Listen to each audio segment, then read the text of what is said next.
नमस्कार, न्यूज 24 पर आप देख रहे हैं सबसे बड़ा सवाल। आपके साथ मैं हूं अखिलेश आनंद। क्या दिल्ली में सरकार बनने वाली है? क्या दिल्ली में बीजेपी की सरकार बनने वाली है? क्या उपराज्यपाल नजीब जंग ने केंद्र सरकार को रिपोर्ट सौंपी है कि अब भी दिल्ली में सरकार बनने की सूरत है? ऐसे तमाम कयास इसलिए लगे क्योंकि अंग्रेजी अखबार टाइम्स ऑफ इंडिया को दिए इंटरव्यू में नजीब जंग ने कहा कि दिल्ली में अब भी सरकार बन सकती है। हालांकि अब नजीब जंग ने इससे इनकार किया है, लेकिन फिर भी सवाल है कि क्या उपराज्यपाल दिल्ली विधानसभा में बीजेपी सरकार का रास्ता तैयार करने वाले हैं? इन कयासों के बीच सवाल है कि दिल्ली में बिना जोड़ तोड़ के बीजेपी सरकार कैसे बनाएगी। ऐसे में आज बड़ा सवाल यही कि क्या बीजेपी दिल्ली में सरकार बनाने की जुगत में है? क्या उपराज्यपाल सरकार बनने के हालात पैदा कर जोड़ तोड़ की राजनीति को बढ़ावा दे रहे हैं? इन तमाम सवालों पर मैं अपने मेहमानों के साथ चर्चा करूंगा, लेकिन पहले देखिए ये रिपोर्ट। 6 महीने बाद ये सवाल ही है कि दिल्ली में किसी पार्टी की सरकार बनेगी या फिर विधानसभा चुनाव होंगे। किसी पार्टी के पास सरकार बनाने का आंकड़ा नहीं है।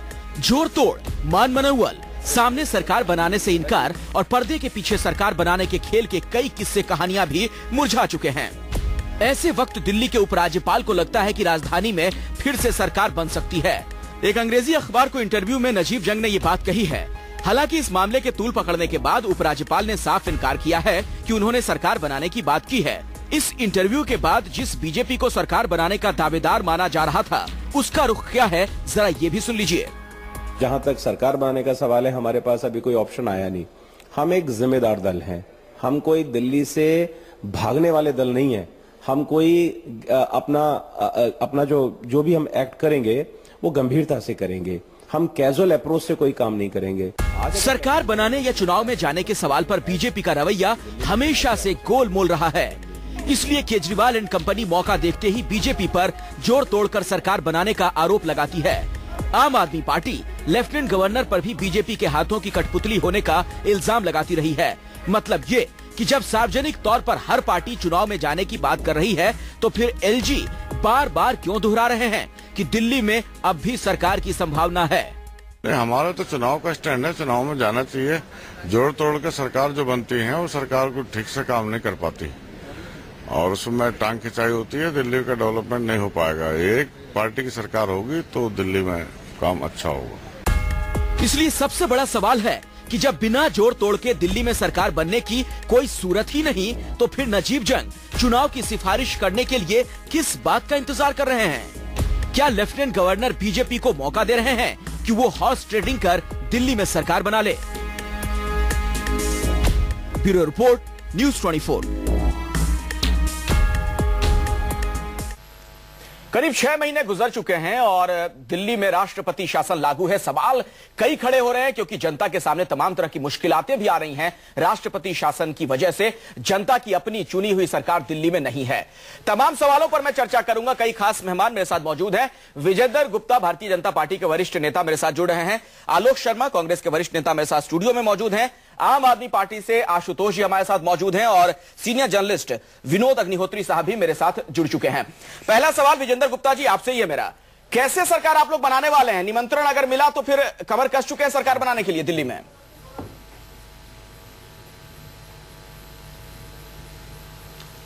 शायद मेरी आवाज विजेंद्र जी तक नहीं जा रही है। आशुतोष जी, ऐसे में आपसे ही मेरा यह सवाल, कैसे बनेगी दिल्ली में बीजेपी की सरकार? क्या संभावना आपको नजर आ रही है? देखिए, दिल्ली में एक ही सूरत सरकार बनने की वो तब है जबकि दिल्ली के अंदर विधायकों की खरीद फरोख्त हो। दुर्भाग्य की स्थिति यह है कि अगर ये खरीद फरोख्त होती है तो इसके लिए जिम्मेदार लेफ्टिनेंट गवर्नर का दफ्तर होगा, जो फिलहाल असेंबली को डिसॉल्व न करके विधायकों की खरीद फरोख्त का रास्ता खोल रहा है। आम आदमी पार्टी ने स्पष्ट तौर पर कहा है कि दिल्ली में फौरन चुनाव होने चाहिए।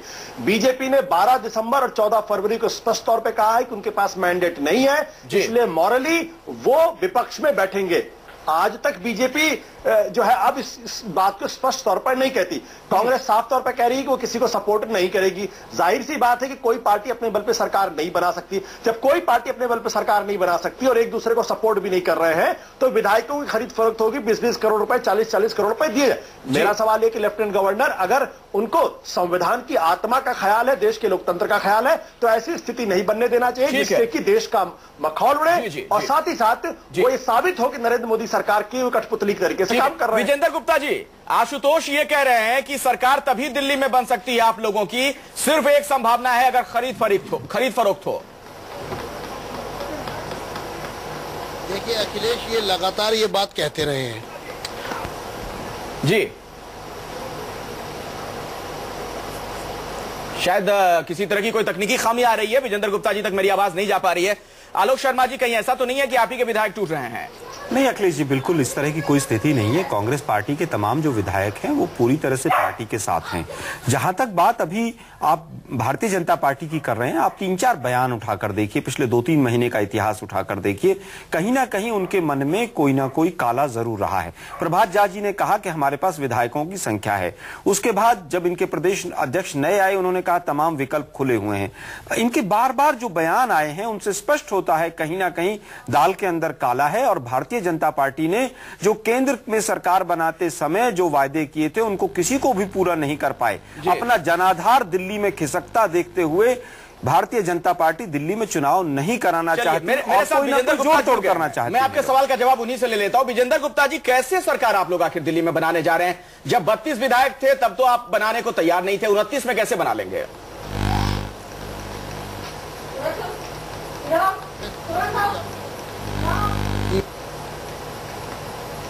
शायद ये तकनीकी खामी बार बार आ रही है, मेरी आवाज फिर से नहीं गई है उनके पास। विनोद अग्निहोत्री जी, आपको क्या लगता है, क्या बिना हॉर्स ट्रेडिंग के सरकार बनने की किसी तरह की कोई संभावना है, जैसा कि आशुतोष भी कह रहे थे? क्या बात है, सत्ताधारी पार्टी के नेता तक आवाज नहीं पहुंच रही हम लोगों की? या सुनना नहीं चाह रहे हैं? अब नहीं कह रहा, ये नहीं। मैं देखिए आशुतोष की इस बात से पूरी तरह सहमत हूं कि कोई भी सरकार दिल्ली में अगर बनती है तो बिना जोड़ तोड़ के नहीं बनेगी। जो आंकड़ा है विधानसभा का बिल्कुल स्पष्ट, जो मौजूदा गणित है विधानसभा, बिल्कुल स्पष्ट है। वो कांग्रेस से टूट के जाएं, आम आदमी पार्टी से टूट के जाएं, या क्या उसका स्वरूप बने, लेकिन बनेगी जोड़ तोड़ की। मेरी बात एक समझ में नहीं आ रही, विजेंद्र जी असल में पता नहीं उनसे संपर्क हो पा रहा नहीं पा रहा, मेरी बात सुन पाएंगे कि नहीं। जब आपने अभी सवाल किया 32 विधायक थे तब उन्होंने मना कर दिया था हर्षवर्धन जी ने, और मुझे वो दिन याद है, वो बाइट याद है जब अरविंद केजरीवाल ने इस्तीफा दिया था और रिकमेंड किया था कि विधानसभा भंग की जाए, और उस वक्त कैबिनेट का वो रेजोल्यूशन था, सिंगल लाइन रेजोल्यूशन, और आम आदमी पार्टी की सरकार को बहुमत प्राप्त था सदन में, कांग्रेस ने समर्थन वापस नहीं लिया था। तब हर्षवर्धन जी ने और बीजेपी के नेताओं ने कहा था कि हम चुनाव में जाने को तैयार हैं, और उन्होंने मांग भी की थी कि तुरंत अविलंब चुनाव कराए जाए विधानसभा के लोकसभा के साथ। तब कांग्रेस की सरकार थी केंद्र में और उन्होंने चुनाव नहीं कराए और राज्यपाल ने उसको सस्पेंडेड एनिमेशन में डाल दिया। तो जब आप उस समय चुनाव की मांग कर रहे थे तो अब तो आपकी केंद्र में सरकार है, अब तो मोदी लहर पर आप इतनी बड़ी बहुमत से जीत के आए हैं, तो अब चुनाव कराने में क्या दिक्कत है? जी, बहुत ही महत्वपूर्ण सवाल, मैं इसका जवाब लेना चाहूंगा विजेंद्र गुप्ता से जैसे ही मेरे साथ जुड़ेंगे। लेकिन आशुतोष जी, आपसे मेरा सवाल है, कहीं ऐसा तो नहीं कि जो बार बार आप लोग रायशुमारी करते रहते हैं, उससे ये जो ताजा रायशुमारी है उससे बीजेपी के लोग डर गए हैं, उनको लग रहा है कहीं अभी चुनाव हो जाए तो आम आदमी पार्टी बढ़िया परफॉर्म ना कर दे, इसलिए चाह रहे हैं वो कि चुनाव को टालो किसी तरीके से, टाइम बाय कर रहे हैं? नहीं, देखिए जनता के बीच में जाने में किसी तरीके कोई बुराई नहीं, लेकिन मैं तो बहुत तथ्यों के आधार पर बात कर रहा हूं। और तथ्य यह कि जब 14 फरवरी को हमने इस्तीफा दिया था तभी अरविंद केजरीवाल ने कहा था कि हम जो है वो फौरन चुनाव में जाने के लिए तैयार हैं और असेंबली डिसॉल्व की जानी चाहिए। उस वक्त कांग्रेस की सरकार थी, अगर पार्लियामेंट के साथ चुनाव करा लेते तो आज दिल्ली की जनता पर अतिरिक्त बोझ नहीं पड़ता। जब पार्लियामेंट के चुनाव के समय विधानसभा का चुनाव नहीं हुआ तो हमने सोचा कि चलो सरकार बनाने की स्थितियों को एक बार देखा जाए। हमने ये चिट्ठी में लिखा था, कहा था कि हम जनता के बीच में जाकर ये सवाल करना चाहते हैं, क्या हमें सरकार बनाने की संभावना तलाशनी चाहिए? नहीं, लेकिन आशुतोष लेकिन आरोप आप लोगों पर यह है कि उस वक्त आपको लगा कि हवा का रुख आपके अगेंस्ट है, आप लोगों की हालत खराब है, इसलिए उस वक्त आप चुनाव नहीं चाहते थे, इसलिए आपने बाकायदा विधानसभा भंग न करने की अपील तक की थी उपराज्यपाल से।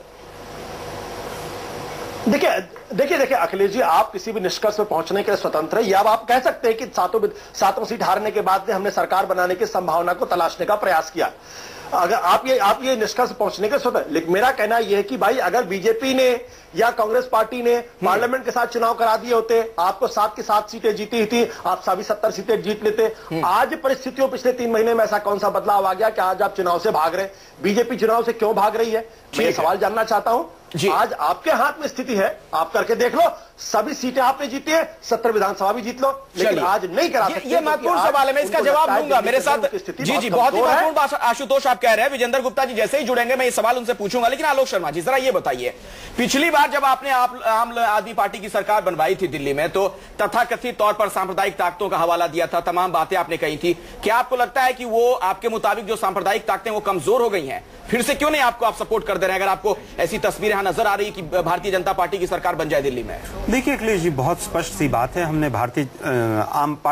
आम आदमी पार्टी ने हमें 16 मुद्दों पर समर्थन मांगा, हमने 16 मुद्दों पर इनको समर्थन दिया। 2 मुद्दे ऐसे थे जो केंद्र सरकार के अधीन थे। आज 16 मुद्दों पर चलते हुए जिस तरह से 49 दिन के अंदर पार्टी केजरीवाल ने जिस तरह का रुख अपनाया, हमें नहीं लगता है कि इस पार्टी के अंदर वो मैच्योरिटी है कि वो दिल्ली जैसे राज्य को हैंडल कर सके। उन्होंने जिस तरह से बिल्स को अपने विधानसभा के अंदर प्रेजेंट करना चाहा, पहले दिन से ही देखिए आप, वो टोपी लगाकर विधानसभा में चले गए जबकि वहां पर अलाउड नहीं था। तो जिस तरह की मैच्योरिटी पार्टी केजरीवाल ने दिखाई, और केवल मैच्योरिटी उन्होंने तो दिखाई ना दिखाई वो तो एक है सवाल, लेकिन आप लोग भी अपनी सहूलियत के मुताबिक राजनीति करते हैं। हम बिल्कुल अपनी सहूलियत के आधार पर नहीं करना चाहते। हम चुनाव में जुड़ गए हैं जिनसे सबसे ज्यादा सवाल पूछे जाने चाहिए थे, शुरू से मेरे साथ मौजूद नहीं थे, नहीं तो मैं उनके पास अब तक जा चुका होता कई बार। विजेंद्र गुप्ता जी, बड़ा सवाल यही है, मैं एक बार फिर से आपसे वही सवाल पूछूंगा, जब 32 सीटें आप लोगों के पास थी तब तो आप सरकार बनाने को तैयार थे नहीं दिल्ली में, अब 29 सीटों पर ऐसा क्या करिश्मा होने जा रहा है कि आपको लगता है कि सरकार बन जाएगी? अखिलेश जी, मैं आपको बड़ा स्पष्ट रूप से कह दूं, भारतीय जनता पार्टी ने एक बार भी ये नहीं कहा कि हम सरकार बनाने जा रहे हैं। हम ये बताइए मुझे रूप से आपके सामने अपनी स्थिति 2 बार स्पष्ट कर चुके हैं। ठीक है, तो सर क्या हम माने, विजेंद्र गुप्ता जी, क्या हम माने, दिल्ली की जनता ये माने कि अगर उपराज्यपाल आपको आमंत्रित करते भी हैं सरकार बनाने के लिए तो आप लोग इनकार कर देंगे? देखिए, बड़ा हाइपोथेटिकल सवाल है। नहीं, उपराज्यपाल ने आज रिपोर्ट तैयार की है। आप कह रहे हैं कि आपने एक बार भी नहीं कहा कि आप सरकार बनाने वाले हैं, तो इसी से जुड़ा सवाल है। मैंने कहा ना, हम उपराज्यपाल को एक बार अपनी बात कहकर आ चुके हैं 12 दिसंबर को। उसके बाद के जो भी हालात हैं, जो भी परिस्थितियां, बल्कि कांग्रेस और आम आदमी पार्टी लगातार कहती रही कि हम न समर्थन देंगे न समर्थन लेंगे, और उसके बावजूद जैसे ही परिणाम आए 13 दिसंबर को इन्होंने सरकार लगातार कहती रही कि हम न समर्थन देंगे न समर्थन लेंगे, और उसके बावजूद जैसे ही परिणाम आए 13 दिसंबर को इन्होंने सरकार बनाने का दावा पेश कर दिया। तो कांग्रेस और आम आदमी पार्टी ने मिलकर सरकार चलाई, और उसके बाद बिना किसी कारण के अरविंद केजरीवाल सरकार छोड़कर भाग गए। भी कह चुका है आज तक इनको ये सवाल करते हैं, उनके पास जवाब नहीं है कि एक जो पार्टी है सबसे ज्यादा जिसके पास सीटें हैं वो सरकार बनाने को तैयार नहीं है, बाकी के पास कोई गणित नहीं है जिससे सरकार बन पाए। कहां चीजें अटकी हुई हैं? फिर सवाल आप ही से पूछे जाएंगे ना, गृह मंत्रालय आप ही लोगों के अंतर्गत है। ये तो देखिए संवैधान, ये तो संवैधानिक को क्या जवाब दीजिएगा सर आप लोग कोर्ट में? उपराज्यपाल बताएंगे, उपराज्यपाल का कार्यालय बताएगा। नहीं, मान लीजिए उपराज्यपाल आपको बुलाते हैं तो क्या आप मना कर देंगे कि हम सरकार नहीं बनाना चाहते? विजेंद्र जी, क्या आपका उत्तर ना में होगा? देखिए, मुझे लगता है कि ये दोनों पार्टियां बहुत घबराई हुई हैं भारतीय जनता पार्टी से।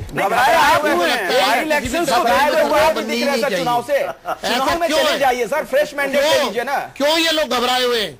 क्यों लोग इतने, क्या दिल्ली के पास चुनी हुई सरकार नहीं होनी चाहिए? ये तो जवाब आपसे हम चाहते हैं। आप सत्ता में, केंद्र में आप हैं, आप बताइए इस बात का उत्तर। आप अग्निहोत्री जी, फ्रेश मैंडेट देने से क्या भारतीय जनता पार्टी घबरा रही है? व्यवस्थाओं पर विश्वास नहीं है? एक मिनट, विनोद अग्निहोत्री जी मेरा सवाल है, क्या बीजेपी नहीं चाह रही है कि चुनाव हो? दीजिए, और इसीलिए सारा नाटक चल रहा है। इस पर फैसला लेंगे, देखिए उसके बाद ही चीजें तय होंगी। अच्छा ठीक है, उपराज्यपाल के पाले में गेंद डाल रहे हैं बहुत अपनी सहूलियत से। उपराज्यपाल, देखिए उपराज्यपाल वही करेंगे जो केंद्र सरकार चाहेगी। इससे कोई विजेंद्र जी इनकार करें या आलोक जी गृह मंत्रालय में मिलकर भी आए नजीब जंग साहब। और आप एक बात मैं बता दूं, इस समय जितने पुराने राज्यपाल जो कांग्रेस सरकार द्वारा नियुक्त किए गए थे सबकी कुर्सी हिला दी गई, जोड़ दी गई, लेकिन दिल्ली में नजीब जंग की कुर्सी में कोई मतलब उसमें जो है दिक्कत नहीं आ रही है। तो कहीं ना कहीं एक सहमति उपराज्यपाल के साथ केंद्र सरकार की बन गई है, एक ट्यूनिंग बन गई है, यानी एक अच्छी उनकी एक इक्वेशन बन गई है, इसे जाहिर है। और तो मैं इस बात को इसलिए कह रहा हूं कि जब भारतीय जनता पार्टी जो इस वक्त केंद्र में है, सबसे बड़ी जिम्मेदारी उसकी है। जो पार्टी केंद्र में जिसकी सरकार होती है उसकी जिम्मेदारी ज्यादा होती है। कांग्रेस की तो स्थिति इस वक्त नहीं है, 8 विधायकों वाली पार्टी क्या कर सकती है, उसको तो अपने विधायक बचाना ही भारी पड़ रहे हैं कि कोई इधर से उधर न चले जाएं। वो तो आम आदमी पार्टी ने अगर हल्ला न मचाया होता तो अब तक शायद लोग चले गए होते। तो लेकिन विजेंद्र जी की से जो है उनकी जो पार्टी है भारतीय जनता पार्टी, ये अगर आप को भरोसा है कि दिल्ली की जनता आपको शासन चलाने के लिए मौका देना चाहती है तो चुनाव में जाएं, और अगर चुनाव में नहीं जाना चाहते हैं तो एक तरीका और भी है। वो तरीका ये है कि फिर आप जो है डायलॉग शुरू करिए विधायकों के साथ और दूसरे राजनीतिक दलों के साथ। डायलॉग आपको थोड़ी ना बताएंगे, वो नहीं, संवाद तो चल ही रहा होगा, मैं उसकी खरीद फरोख्त बात नहीं कर रहा हूँ। ऐसी स्थितियां आई हैं, ऐसी स्थितियां आई हैं जब पार्टियों के बीच बातचीत हुई है। वो 2-3 बड़ी पार्टियां हैं, तीनों बैठ करके इस पर बातचीत करें कि भाई दिल्ली को निर्वाचित सरकार चाहिए, तो कम से कम ये एक्सपोज तो लोग होंगे। कौन नहीं चाहता? विजेंद्र गुप्ता जी, कहीं आप लोगों को ये नहीं लग रहा है कि मोदी की जो तथाकथित लहर की बात आप लोग करते थे, जिस सुनामी का जिक्र करते थे, उसी में सवार होकर दिल्ली में भी जीत लेते तो अच्छा रहता? उपचुनाव के जो नतीजे आने शुरू हुए हैं वो बहुत ज्यादा आपके पक्ष में अब नहीं जा रहे हैं राज्यों में चुनाव। अगले एक छोटा उदाहरण देते हैं विजेंद्र जी, भाई उत्तर प्रदेश में 1996 में मायावती के साथ इन्होंने डायलॉग शुरू किया था कि नहीं शुरू किया था? और 6 महीने का अरेंजमेंट हुआ और उस वक्त बीएसपी, समाजवादी पार्टी और बीजेपी तीनों एक दूसरे से मिलने को तैयार नहीं थे, लेकिन एक सरकार बनी और चली। विजेंद्र जी, संभावनाएं निकलती है राजनीति में। कई सवाल दाद दिए गए, विजेंद्र जी जवाब देना चाहेंगे आप? बिल्कुल, देखिए अग्निहोत्री जी जो बात कह रहे हैं वो एक सकारात्मक बात कह रहे हैं। मैं उसको सिरे से इसलिए नकारना नहीं चाहता कि वास्तविकता ये है कि दिल्ली को चुनी हुई सरकार मिलनी चाहिए। लोगों ने 71% मतदान किया था, लेकिन दुर्भाग्य ये है कि जिस तरह की परिस्थितियां उत्पन्न हुई और जिस तरह से अरविंद केजरीवाल सरकार छोड़कर भाग गए, आज दिल्ली की जनता के पास सरकार नहीं है।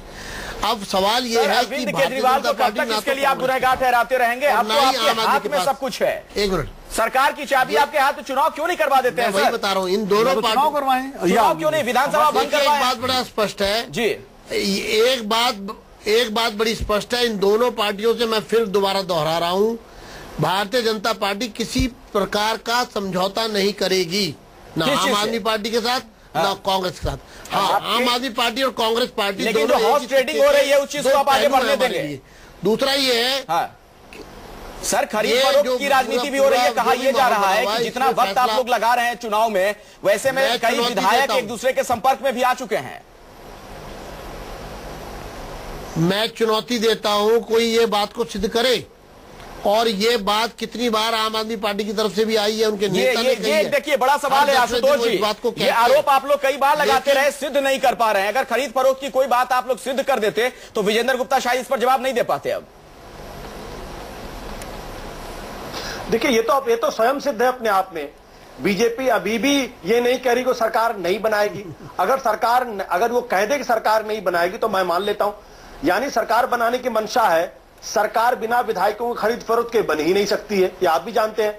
हमारे विधायकों ने कैमरे पर आकर कहा है कि उनको 20 से लेकर 40 करोड़ तक रुपए देने की पेशकश बीजेपी की तरफ से की गई है। बीजेपी के लोग आके उनको देकर कह के गए हैं।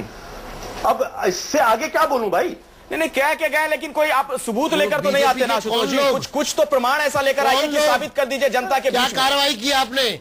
आप तो स्ट्रिंग के मास्टर हैं, क्या आपने स्ट्रिंग करा? देखिए सुनिए आपने किया? सुनिए, आप तो बाकियों को कहते हैं स्ट्रिंग करिए, आप क्यों लोगों को गुमराह करते हैं? मैं तो विजेंद्र जी के बारे में मानता हूँ, नहीं जानना चाहता हूँ। आप 21 मई को जाकर के सरकार बनाने की जुगत में कांग्रेस के लोगों के साथ मीटिंग करते हैं। आप एक ऑन रिकॉर्ड मीटिंग बताइए भाई, तमाम जो कोशिशें फेल हो जाएंगी अगर आप असेंबली को डिसॉल्व कर देंगे तो। आप एलजी महोदय को निर्देश दीजिए कि असेंबली को डिसॉल्व किया जाए। हमारा काम नहीं है विजेंद्र जी, ये डिसॉल्व करना हमारा काम नहीं है। मैं तो आपके बारे में मानता था कि आप बड़े, ये उपराज्यपाल को मैं मानता था कि आप बड़े शालीन नेता हैं। विजेंद्र जी, मैं मानता था कि आप बड़े शालीन नेता, लेकिन जिस अंदाज में आज आप बात कर रहे हैं, मैं आपका एक नया स्वरूप देख रहा हूं, और ये स्वरूप देखकर मुझे थोड़ी सी तकलीफ हो रही है।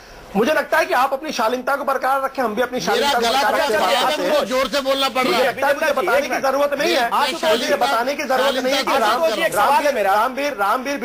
रामवीर विधोड़ी का आशुतोष जी, अखिलेश जी, मुझे विजेंद्र गुप्ता को यह बताने की जरूरत नहीं है कि दिल्ली के संग्रीला होटल में रामवीर विधोड़ी कांग्रेस के किन विधायकों के साथ क्या कर रही थी। तस्वीर तो एक टीवी चैनल ने बाकायदा दिखाई थी। और सबूत आपको चाहिए क्या? अच्छा एक बात बताएं, अदालत से भी आरोप प्रत्यारोप की राजनीति से आगे बढ़कर मैं आपसे एक सवाल पूछ रहा हूं, अगर ये स्थिति बनती है, विजेंद्र जी चैनल का वीडियो देखिए, 20 करोड़ की बात कही है, एक मिनट विजेंद्र जी बताइए। विजेंद्र जी मेरा सवाल आशुतोष जी से, अगर ये स्थिति बनती है कि उपराज्यपाल बुला लें बीजेपी को, सरकार बनाने का न्योता दे दे, तो क्या करेंगे आप लोग फिर? आशुतोष जी। मैं अखिलेश, ये सब हाइपोथेटिकल क्वेश्चन है। आशुतोष जी से मेरा सवाल था, अगर ये स्थिति पैदा होती है, विजेंद्र जी ये सवाल आशुतोष जी से है कि अगर ये स्थिति पैदा होती है कि बीजेपी को उपराज्यपाल महोदय बुला लेते हैं, सरकार बनाने का न्योता देते हैं, फिर आप लोग क्या करेंगे? नहीं, मैं तो साफ तौर पर कहता हूं कि लेफ्टिनेंट गवर्नर के पास संवैधानिक अधिकार ही नहीं है किसी माइनॉरिटी गवर्नमेंट को सरकार बनाने के लिए। वो तब सरकार बनाने के लिए बुला सकते हैं तो सर आप लिख कर दे सबूतों के साथ कि उनके पास एक मिनट मेरी बात सुन लीजिए, उनके पास बहुमत का आंकड़ा है। क्या नारायणन ने इसी आधार पर सोनिया गांधी को 272 कहने के बाद भी सरकार बनाने के लिए नहीं बुलाया था? यह संवैधानिक परंपरा है। जहां तक आम आदमी पार्टी की बात है, उस वक्त आम आदमी पार्टी के 27 विधायक थे और कांग्रेस ने बाकायदा लिखकर दिया था 13 दिसंबर को कि वो उनको सपोर्ट करती है 8 विधायकों के साथ। 27 8 मिलकर 35 होती, तो टेक्निकली उस वक्त लेफ्टिनेंट गवर्नर का अधिकार था और उनके पास ये सबूत था, प्रमाण था कि हमारे पास बहुमत है। बीजेपी जब तक विधायकों की तोड़फोड़ नहीं करेगी तब तक नहीं बना सकती। गवर्नमेंट बनाने का कोई अधिकार। आशुतोष नहीं, मैं थोड़ा सा इसमें संशोधन करूंगा कि दिल्ली के लेफ्टिनेंट गवर्नर की स्थिति क्या है मुझे नहीं पता, थोड़ा सा देखना पड़ेगा। लेकिन राज्यपाल जो पूर्ण राज्य हैं, उनके राज्यपालों को राष्ट्रपति अपने विवेक से सरकार बनवा सकते हैं और सदन में बहुमत का फैसला होगा। ये कई बार हो चुका है। आपने के आर नारायण को उदाहरण दिया, शंकर दयाल शर्मा ने अटल बिहारी वाजपेयी की सरकार बनवाई थी, उनके पास कोई चिट्ठी नहीं थी 1996 में, बाद में 12 दिन बाद सरकार गिर गई, ये सही है। इसके अलावा अन्य राज्यों में भी उदाहरण है कि सरकार, नीतीश कुमार की सरकार बिहार में गिरी थी, आपको याद होगा, शिबू सोरेन की सरकार झारखंड में गिरी थी, बिना बहुमत के सरकारें बनवाई जाती है। विनोद अग्निहोत्री जी, आप ये कह रहे हैं उपराज्यपाल आमंत्रण दे सकते हैं, देखना पड़ेगा, लेकिन उपराज्यपाल आमंत्रण दे सकते हैं और वो सदन के फ्लोर पर कह सकते हैं कि बहुमत साबित करिए। और अगर कांग्रेस और आम आदमी पार्टी के साथ एक संवैधानिक एक अंडरस्टैंडिंग हो जाती है बीजेपी की कि भाई अब्सटेन कर दीजिए, कुछ ऐसी स्थिति बन जाए, दिल्ली को चुनाव से बचाना है, तो ये, लेकिन ये चीजें संवाद से निकलती हैं, ये अपने राजनीतिक अहंकार से नहीं निकलती कि लेकिन ये संवाद हो कैसे? तीनों पार्टियों में कोई संवाद ही नहीं, वही तीन ध्रुव नजर आ रहे हैं साफ साफ, तो ये संवाद कैसे हो आखिर? विजेंद्र गुप्ता जी, चुनाव ही करवाइए ना, अब तो एकमात्र विकल्प वही नजर आता है। आप आम आदमी पार्टी से बात करेंगे नहीं, कांग्रेस से बात करेंगे नहीं, ये पार्टियां किसी और से बात करेंगी नहीं, किस बात का आखिर इंतजार है फिर विजेंद्र गुप्ता जी? तो ये सब बातें निश्चित रूप से उपराज्यपाल के संज्ञान में भी होगी। जो स्थिति हम डिस्कस कर रहे हैं वो भी इस पर ध्यान दे रहे होंगे और मुझे लगता है कि हमें समय का इंतजार करना चाहिए। समय क्या इंतजार करना चाहिए कि समय आपके अनुकूल हो? उपचुनाव, एक मिनट विजेंद्र गुप्ता जी, उपचुनाव के जो नतीजे आ रहे हैं बहुत ज्यादा आपके पक्ष में नहीं आ रहे हैं, तो क्या आप लोग अनुकूल समय का इंतजार कर रहे हैं कि कुछ आपके फेवर में, आपकी तरफ हवा बहे तब आप कुछ करवाएं, चुनाव वगैरह की बात करें? देखिए अखिलेश जी की लगातार पूरा देश जानता है, पूरा मीडिया जानता है और मीडिया के खुद कराए हुए सर्वे बता रहे हैं। अभी एक सर्वे आया था जिसमें बताया गया कि भारतीय जनता लेकिन आपने सुप्रीम कोर्ट में तो लिख कर दिया है कि दिल्ली में चुनाव कराने का उचित समय नहीं है, इसके क्या मायने हैं विजेंद्र जी?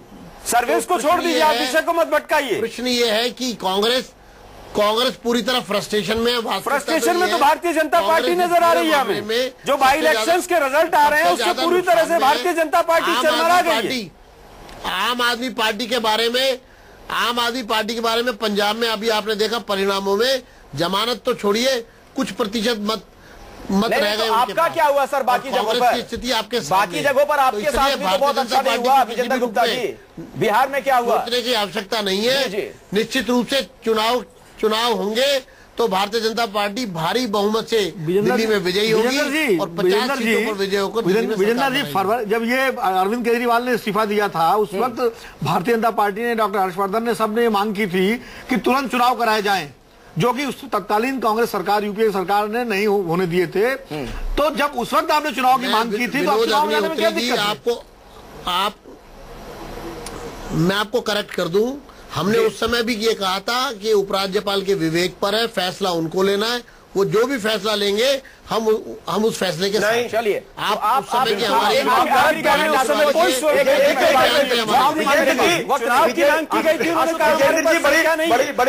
आशुतोष जी आखिरी कमेंट।